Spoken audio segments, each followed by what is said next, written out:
Okay, now let us consider one more example.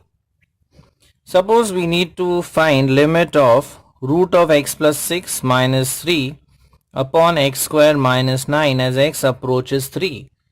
Now let us substitute the approaching value of x, which is 3, in the denominator and check whether we get 0.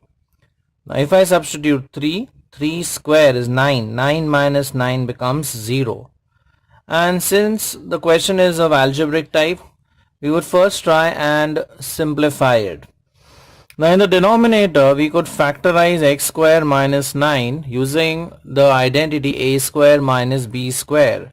So we would obtain x plus 3, x minus 3 in the denominator. Now if you observe in the numerator, there is a square root out here, right? So whenever you have square roots, we generally use the technique of rationalization. That is, we would multiply and divide by the conjugate of the numerator over here. So let us apply all these techniques over here.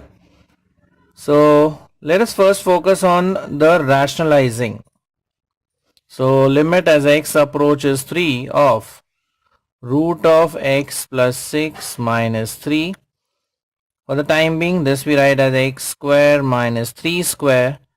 We multiply and divide by root of x plus 6 plus 3 and divide by root of x plus 6 plus 3, which is equal to limit as x approaches 3.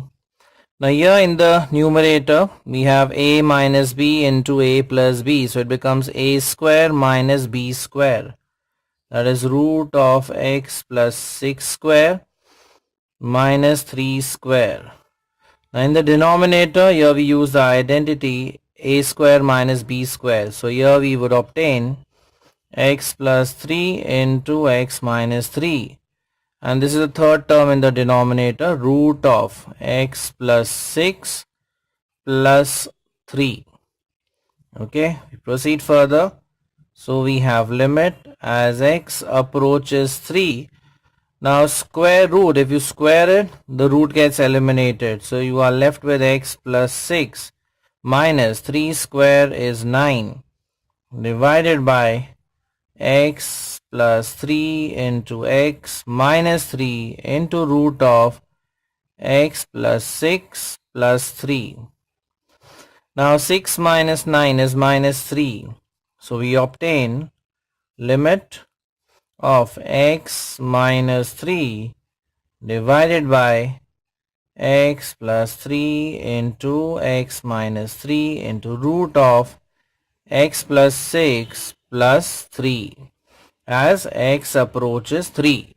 Now we could cross out this factor, that is x minus 3 and x minus 3. For that we need to write the reason. As x approaches 3, x minus 3 is not equal to 0. So we are left with limit of 1 upon x plus 3 times root of x plus 6 plus 3 as x approaches 3. Now if we verify, we don't get a 0 in the denominator, right? So 3 plus 3, that is 6. Here we get 9, which is under the root. So square root of 9 is 3 plus 3, again that is 6. So we don't get a 0 in the denominator. So we replace all the x terms by its approaching value, that is 3. So we obtain 1 upon 3 plus 3 over here. So 3 plus 3 times root of, again 3 plus 6 plus 3. So this becomes 3 plus 3, that is 6, into, this is 9, 9, if you take the square root, you obtain 3, again plus 3. So it is 1 upon 6 into 6. So your final answer is 1 upon 36.